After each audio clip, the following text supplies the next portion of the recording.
Welcome to the Dead Pixel Society podcast, the photo imaging industry's leading news source. Here's your host, Gary Peugeot. The Dead Pixel Society podcast is brought to you by Media Clip, Advertech Printing, and Independent Photo Imagers. Hello again and welcome to the Dead Pixel Society podcast. I'm your host, Gary Peugeot, and today we're joined by James Robbins, who's a mountain climber, best-selling author, and award-winning speaker. He's going to talk to us today about motivation and leadership, and James is coming to us from Denver, Colorado. Hi, James. How are you today? Gary, fantastic. Thanks for having me on the show, and I love the name Dead Pixel Society. Well, thank you. And I appreciate that. Let's talk first about how you started. I mean, I've never had a mountain climber that I'm aware of that's the first thing on their bio. Tell us that story about mountain climbing as a passion. Yeah, I would put myself in the amateur category for sure, but you've been to the Andes. I've seen that. Yeah, I've got to do some cool things. I actually grew up on a small cattle ranch in the foothills of the Rocky Mountains, and my father always had us outdoors and in the mountains, and so it just was part of my life growing up, and also it just affected the lens through which I saw life. Okay. Life is simple, but also there's a lot of mountains to climb, and that's really where that began. Let's talk then about the business career, because you've been doing the business consulting. You've written several books over quite a few years. What's your story there? How did you get started with that? So I'm the small town kid who decided I wanted to become a movie director. I wanted to make movies with my life. So I went to college to go to film school, and then sort of ended up taking a right turn I didn't expect, and I went into ministry. Okay. And I became a preacher, which was totally shocked my family. Like, we didn't grow up in church or anything like that, but I started working in this church because I enjoyed it. I enjoyed helping people. It was there that, eventually you got to get up front and say something. And I was just this shy, introverted kid. So, but that's where it began. And that career over those years, eventually you have to start teaching other people how to be leaders. And that ended up turning into helping business people turn into leaders. So a little bit, I like to say I sort of followed in John Maxwell's path. Okay. And how he started. So when you say you had to teach people leadership from the pulpit, right? What were some of those leadership skills you saw that you had to pass on that were transferable, if you will, from that environment to the business world? Yeah, for sure. In those early days, I think for me, a lot of it was the blind leading the blind. I didn't know if I knew what I was talking about, but I would pass on what was passed on to me. But here's the thing about leadership, Gary, is that all of us go through the same door, and that is that anyone here who's listening, who's a leader, or you're a business owner, mm-hmm. You probably worked somewhere, you had a job, you were good at it. Mm-hmm. People trusted you, you worked hard, and eventually someone said, hey, now you're going to be responsible for some other people. And here's the thing about that transition. When you go from an individual contributor to all of a sudden, now you're leading people, mm-hmm. everything changes, because now, in a sense, what got you there is not going to get you to the next level, because now— Great point.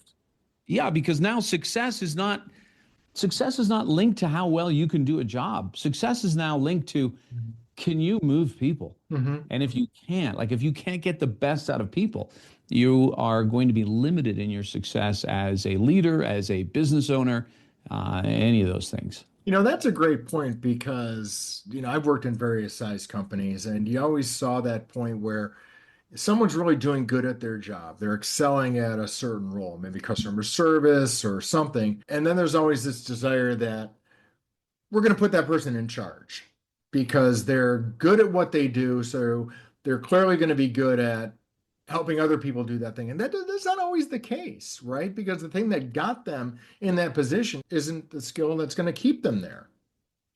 Exactly. And so you think about it, somebody gets in a corporate environment, they get promoted, and now they've got this extra responsibility to move people. But where their security lies is in producing results through their talent. Right. And so now there's this war inside, right? It's like, well, I just want time to do what I'm good at, but I've got to go and meet the needs of these employees. And that's when you get managers that, have those days where they're like, I hope my staff can't find me so I can just get stuff done. Right. Right. And so that, in a sense, that's the default. So much of what I do in companies is getting leaders to get more intentional about the people side of leadership. Right. Right. Because there's the people side there, and then there's, of course, the process side. Sure. Well, I mean, and then they also have maybe a challenge delegating, right? Because if you got someone who's really good at doing their skill, and then you make them in charge of other people who are doing their skill, they have to trust the people enough to let the people do the job they were formerly doing. 100%. And for those of you who are listening who are actual business owners, you just always have to remember, almost no one will do the job as good as you or as with the same passion, right? And so you just have to understand that. Like, there's a little bit of letting go of control, and even letting go of sometimes quality in certain areas, because you know what, you weren't good at it overnight either. So Right. it's a process for sure of letting go, trusting people. But Gary, here's the thing. If you don't let go and give people stuff, then they'll do what you ask them to do, but they won't engage on a deeper level, right? Like, you can always hire a hand, but you can't hire a heart. You got to win the heart. And that's one of the ways you do it, by trusting them with work. Because I find that people who have a tendency to micromanagement, towards micromanagement, may have trust issues. Actually, that's really the problem. It totally can be trust issues. Also, let's say you've got a small business owner who, you're hustling, grinding, and just trying to make payroll every month. Then that fear creates some more control, right? You want to exert more control. And so it's a natural thing to do, but it's not the right thing. But I totally understand the feeling. So let's talk about, building a culture of performance within a business, because that's really what it's about, right? If you don't have a business that has a culture where the owner or the leader can even step away and allow the people to do the work, then it's not healthy. It's not sustainable, if that's the right word. So what are your definitional points of like what a performance culture is? Yeah, Gary, and you're so right that if we don't have a culture that is like that current in the river, if that's not flowing and a healthy one, then you can never leave your business. You can never step out. So when you think about high performance cultures, they are first of all driven around some sort of vision point. So, we hear this all the time about leaders have to have vision. And of course, it's true, but not just a big vision, but, breaking this down quarter by quarter. Hey, what are we doing this quarter? Where are we going? Why are we going there? What are we all about? That has to be front and center all the time, because that's how we're going to tap into purpose. But that's just one piece of the culture. The other pieces to the culture, if I were to distill this like in as simple as I can, it would be that in the context of that vision and where we're going, there are clear targets that have high expectations that are challenging for people. So think about that. Our goal, when we're trying to get the best out of people, create a high performance culture, you don't get that by just having a nice laissez-faire workplace. No, you have a workplace where people have targets and they're going after them and they're held accountable, right? So all this sounds very, mean and scary in some ways if you look at it like that. But then it has to be balanced with the other side of that. Sure. And that other side of it is caring about your staff, having their back, creating a place for them that's psychologically safe. And the leaders that can do that create this safety and create a place of high expectations, and then supporting people to get there.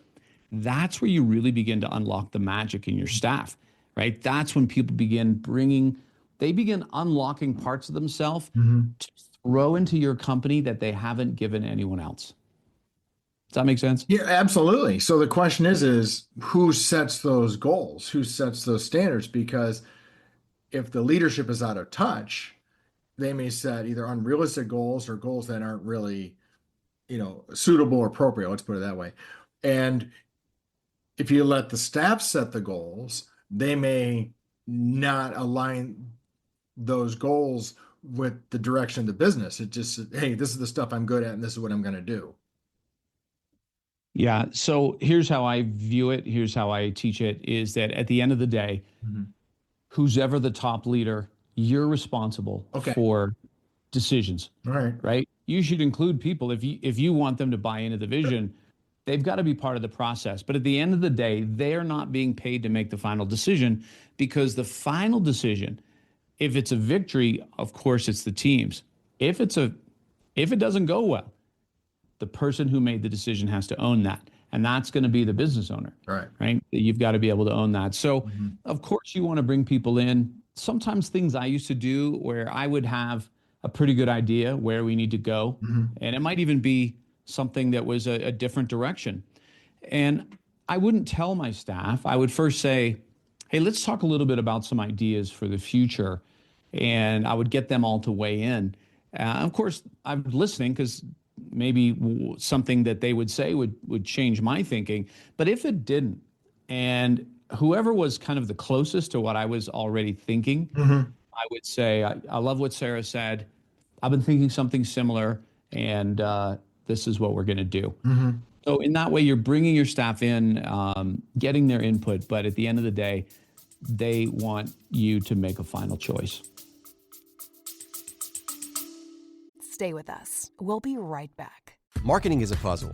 You can either give into the confusion or learn to love the solve. On the Axiom's Real Talk About Marketing podcast, guests like Aaron Schaefer of GM share how to manage challenges. Make sure that you're not fixed in terms of what you're thinking about. The team's going to change. The way teams operate are going to change. COVID was a great example of that. The industry is going to change. Are cookies going away or not? That was another great example of that. And so how do you continue to evolve as the space evolves? Guests from HP, The Trade Desk, and Databricks share thoughts on today's marketing landscape. Find Real Talk About Marketing on YouTube, Axiom.com, or wherever you hear podcasts. So a lot of my listenership, right, are people who either grew up in their business or they started their business, so they may not have a lot of professional leadership training per se, right? Or even the business they're in. I know several large companies, they don't do, in today's environment, they're not doing a lot of great leadership training because, cost cutting or pressures in the market or something like that. So where are some places people can get some good information about everyday resources? Not, we're going to talk about your book specifically later on, but right now it's sort of non-James Robbins resources. For sure. Well, I've read a lot of them. Yeah. So here's the thing about leadership. The biggest thing about leadership is that you just have to lead with intention. You have to be intentional. The things that drive human motivation and engagement are not mysterious. Right. And but why is it so hard then? It's so hard because we're juggling priorities. Okay. Right. So in a big corporate environment, someone's breathing down your neck to produce some result. So you feel, your hair's on fire. Then you think, well, we just got to keep shoving that at your staff instead of taking the 30 seconds to say to Mary, hey, Mary, how was your son Joey's soccer tournament on the weekend? Like that's leadership, because you're creating those bonds and those connections. So when it comes down to it, leadership at the end of the day, again, it's going to be some simple things, and all of those things can be learned. But to my point was, we're not going to discover something 3 years from now that we're like, oh my goodness, this is a new discovery. Right. It's a little bit like six-pack abs. Like if you are waiting for some new research to come out on how to get a six-pack, I'm sorry to tell you, it's not going to come out. Right. We all know how to get six-pack abs. I don't have them. Gary, if you punch me in the stomach, you will not hurt your hand, right? So I do not have six-pack abs, but it's not a knowledge problem. Right. It's an execution problem. Leadership's the same. And the challenge for most people is it's actually twofold. A lot of leaders are like, well, can I really have an impact on staff motivation? Right. And the answer is yes. And the second one is, well, yeah, but where do I focus? Because I just don't have time. So that's what we're fighting against. It's the time pressure. And the great thing about leadership is great leadership is actually the little things that are done consistently. And Gary, I don't know if you played sports when you're growing up or if you had some great bosses that you can look back to. but I bet any of the positive examples, they're going to be, they did these small things just Sure. consistently. Yep. Yep. And that's, I think part of it is, the consistency thing, I think is the piece, right? Because sometimes it's like, business runs into trouble, they're having a challenge, and leadership says, "Oh, we have to be leaders now." So, and they really haven't built up the equity, right? They haven't deposited in the bank or whatever phrase you want to talk about, where they've built the leadership over time. They think they can quickly, solve the problem with some attention, and it takes time is the challenge. It does. And all this to come back to the question you asked that I didn't answer yet, but that has to do I with remembered. I was going to come back. good resources. So here's the thing.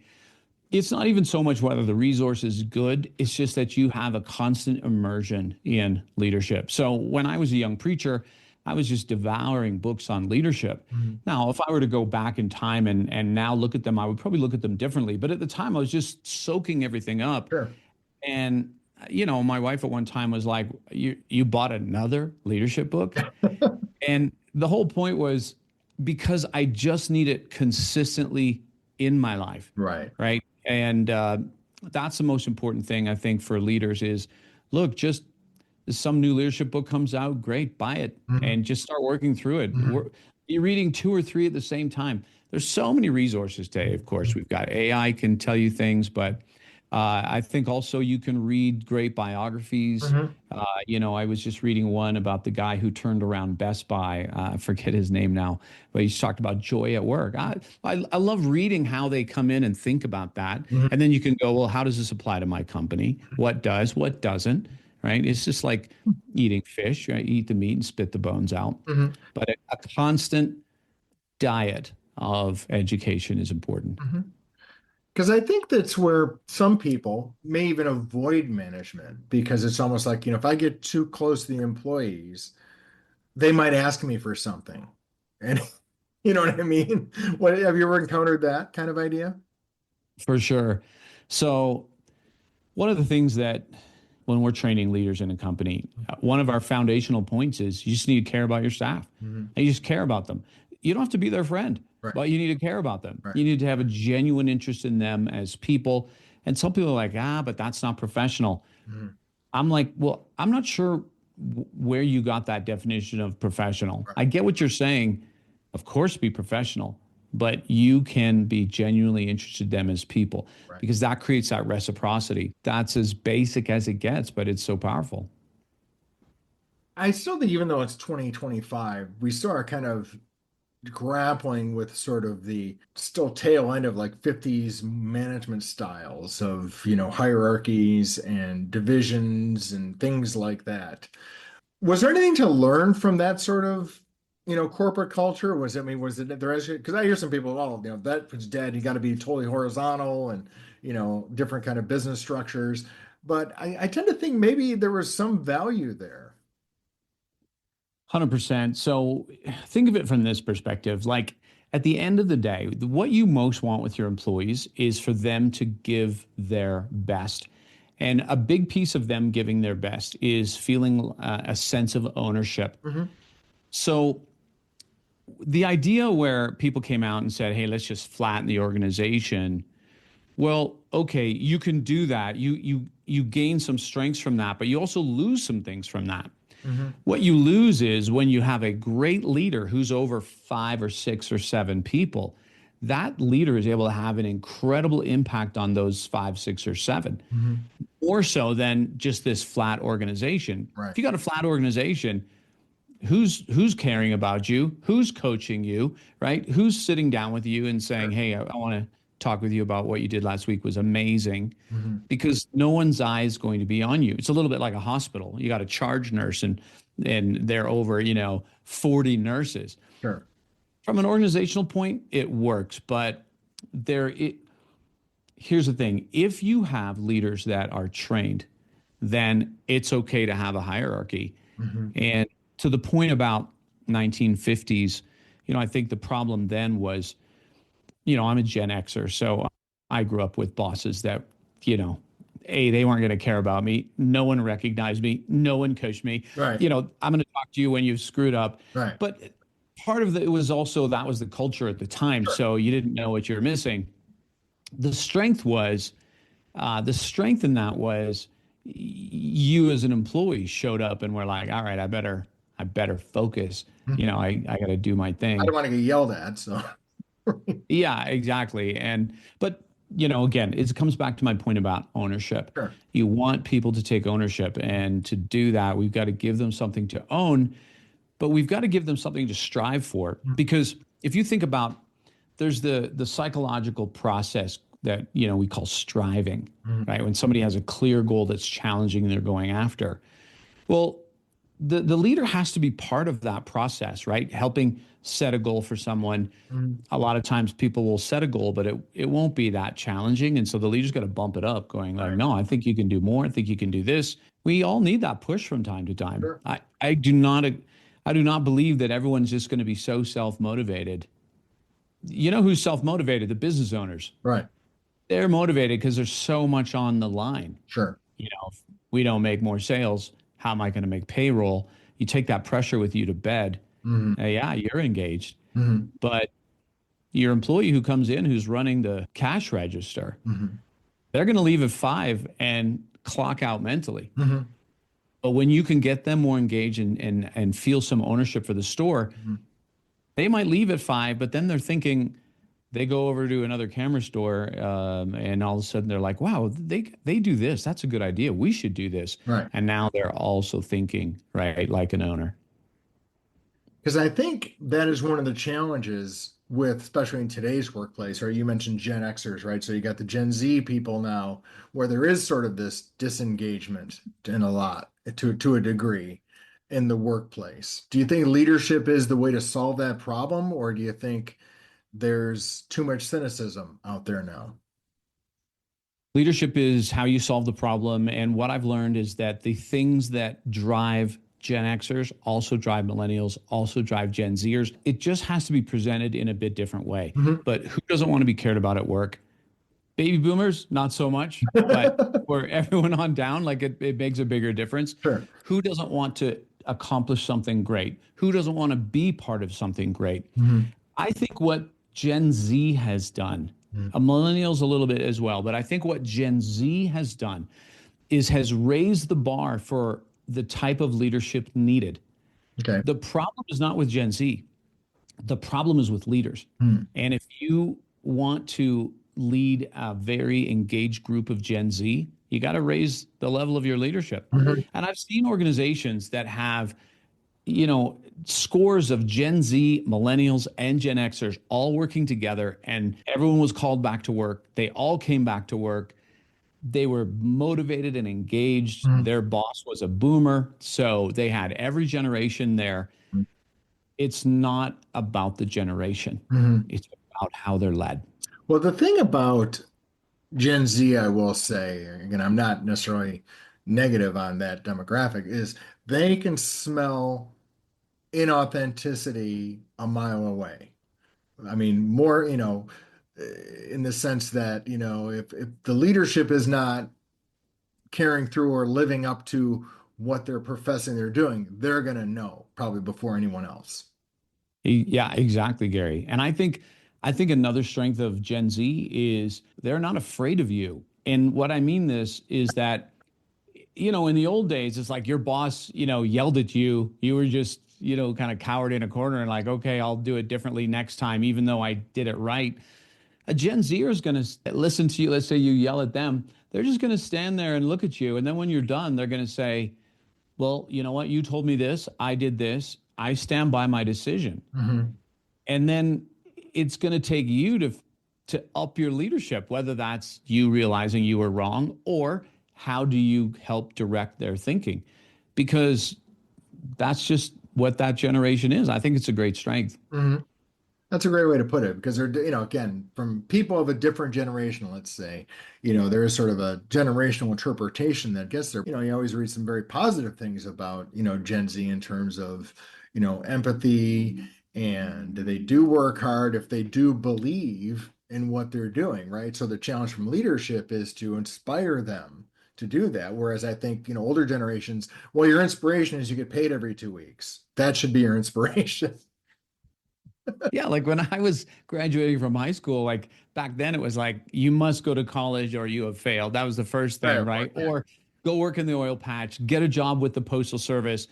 And now you've got these Gen Zs coming to work, and in the back of their mind, they're like, well, I got a friend making $40,000 a month, making content. I could always go do that, but I figure I'll try work this job. Like they are in a world that we didn't get to experience, Right. and they've got more options than ever. And so, Mhm. a great way actually to look at leading Gen Z, Mhm. it's almost like you are running a not-for-profit and they are volunteers. And I think that's actually what helped me with leadership was working so many years in the ministry, Okay. is that you have a paid staff, but then you have this bulk of volunteers. You can't kick them out. You can't fire them. Right. You've got to find a way to work with them. That's a little bit what Gen Z is like. Mhm. And it takes a lot more learning things like the relational influence about purpose. Mhm. Sure. It's not just show up and do your job. Yeah, that makes a lot of sense.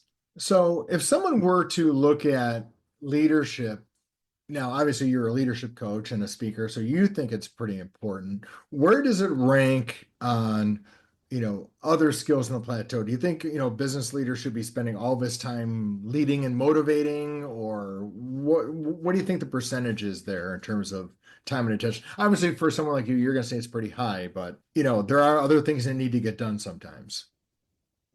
Yeah, it's really going to depend, Gary, on the industry and Sure. what's going on. You got some leaders who are, in the trenches with their team Mhm. and they're having to get stuff done. Sure. You got a business owner in a larger company. Okay, that's going to look differently. It's all just going to come back, though, is am I getting the best out of my people, right? So as a leader, there's a certain piece of the processes and systems you have to have in place, right? And you got to have, what's our OKRs for the next quarter and how are we going to measure? What are our KPIs? And Sure. of course, there's all of that, holding people accountable. But on the other side, yeah, how do I extract potential? Because think of it in this way, Gary, like you and I can come to work and on our worst day versus our best day, at least for me, that's a pretty big gulf. Right. Right? The gulf between me at my best and me at my half slacking it, that's a lot. Now multiply that by the amount of employees you have. Right. I was speaking to a big mining company in Canada. They had 3,000 employees, and I'm just with all the leaders. And I told them, I said, what if I could give you 300 more employees that you didn't have to pay for and were already trained? Would you want them? Of course, the answer is yes. And I said, well, then all we have to do is get 3,000 people 10% more engaged. And there's your 300 employees. It's like, when the government wants to save energy, they tell everyone, just drop your thermostat in your house by 1 degree. If everyone just does it by one, we save millions of dollars. It's the same thing there. How can I get my people just a little bit more engaged? So again, without your people, unless you've got AI employees to take their place, without your people, you don't have a business. Sure. So back to the question, where does that rank? I'm going to put it at the very top because you might have a great product, but if your culture is not strong and people keep quitting and you're just having to replace new employees and now you got a new person, you got to retrain them and then they quit, you can't serve the customer. Right. Yeah. It's, I always think that, when you have people leaving a business frequently or they have trouble retaining people, right? It's like, well, they don't pay enough or whatever. No, it's a leadership problem because most people leave because of bad leadership. You are 100% right, Gary. 100% right. Of course, there's odd situations where I lost an employee because a crypto company came in and offered her 3 times more than what I was paying her, like 300% more. Yeah. But even then, she It wasn't said, crypto, so. well, I'm just even then, teasing. he was like, I don't know if I should take it. And I was like, of course you have to take it. It's a great opportunity for you. But, even then, I mean, I was 300%. Imagine if someone wants to triple your salary, but you're still thinking of maybe I shouldn't leave the company that I'm in. Well, that's what you want to build. Right. Awesome. Well, speaking of building, where can people go for more information? Because you do have a new book coming out. So tell us a little bit about that and where people can find more information on that. I have a new book coming out. Yes, thanks for bringing that up. And it's more of personal leadership Okay. than it is about leading your teams, like my other book. The name is The Call to Climb. It's actually a fable, and it's all about when your life gets a little bit out of alignment. Mhm. It's time to have a conversation with your inner life and get things right. So that book comes out in August. I'm excited about that. But of course, anyone here who would love to connect, I'm at jamesrobbins.com, or find me on LinkedIn, James Robbins, 2Bs, and just let me know that you heard me through Gary. All right. Listen, James, it's been great talking to you. I've learned a lot, and it's always a good sign of a good podcast when I've learned a couple of things, and I appreciate your time. Thank you so much. Gary, thanks for having me on the show. Thank you for listening to the Dead Pixel Society podcast. Read more great stories and sign up for the newsletter at www.thedeadpixelssociety.com.